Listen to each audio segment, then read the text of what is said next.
O direito do trabalho surge como uma intervenção artificial do Estado, estabelecendo padrões mínimos de conduta dentro das relações de emprego. Então vamos partir da questão da negociação coletiva. Isso também é um instituto que é muito típico e peculiar do direito do trabalho.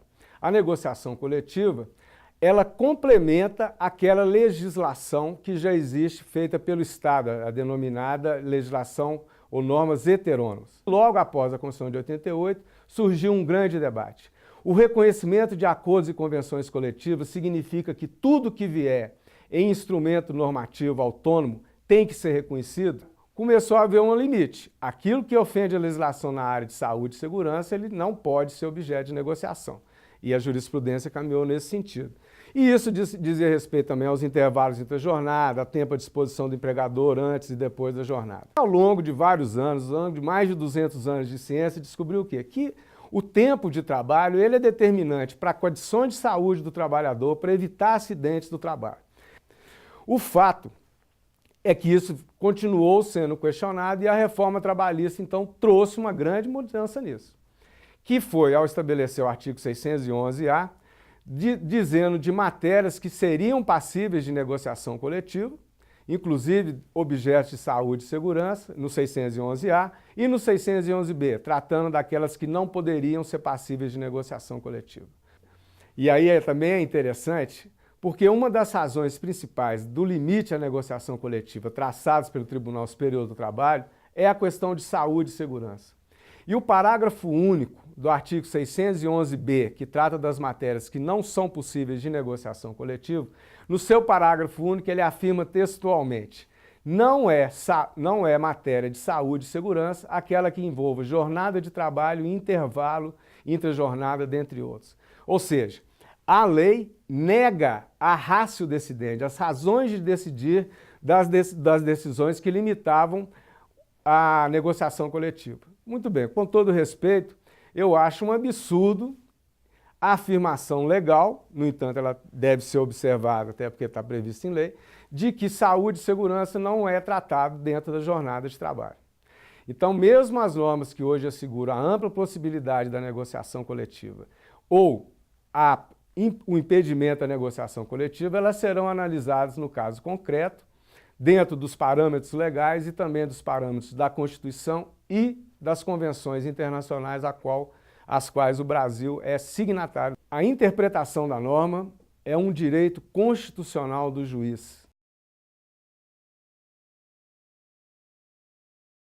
A novidade com a reforma trabalhista é a inclusão do parágrafo único ao artigo 444, que prevê que o trabalhador com nível superior e que ganhe mais de 2 vezes, tenha salário superior a 2 vezes o teto da Previdência Social, aproximadamente 11 mil e poucos reais, ele poderia livremente negociar com o seu empregador aquilo que, para o geral, só poderia ser negociado em convenção coletiva de trabalho. E eu questiono o seguinte: será que um empregado que ganha 11 mil reais e com nível superior tem condição de negociar diretamente com o seu empregador as condições de trabalho? A experiência pessoal me diz que não. Durante muitos anos, advoguei nos sindicatos professores, todos têm nível superior, os professores de ensino superior, e boa parte deles tem salário superior, remuneração superior a esse mínimo, a esse piso estabelecido. E mesmo sendo professores, eles estão sujeitos ao poder de mando do empregador e tudo aquilo que vier do empregador, a tendência é que seja aceito.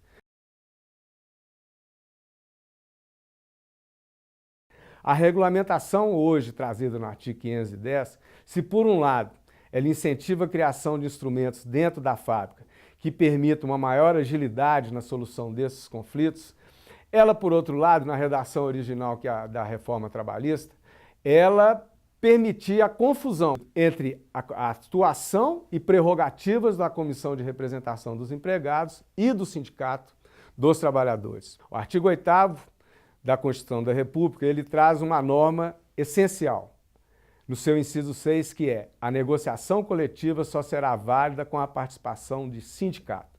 E o sindicato que faz menção à Constituição é o sindicato profissional.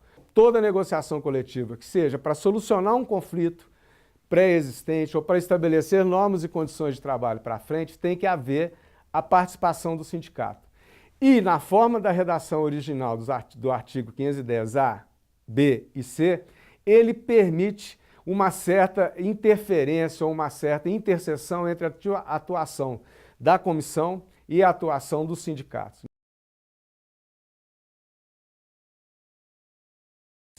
Mais uma vez, apenas o seguir histórico dos fatos é que vai nos mostrar se efetivamente as comissões de representação de empregados vão ser criadas, serão criadas, se efetivamente elas cumprirão um papel de maior ligação entre empresa e empregados, solucionando seus conflitos, e se não vai haver um desvirtuamento dessas comissões no sentido de afastar os sindicatos da sua representação e, ao mesmo tempo, fazer com que essas representações de local de trabalho formem ou representem os trabalhadores em negociação direta com a empresa.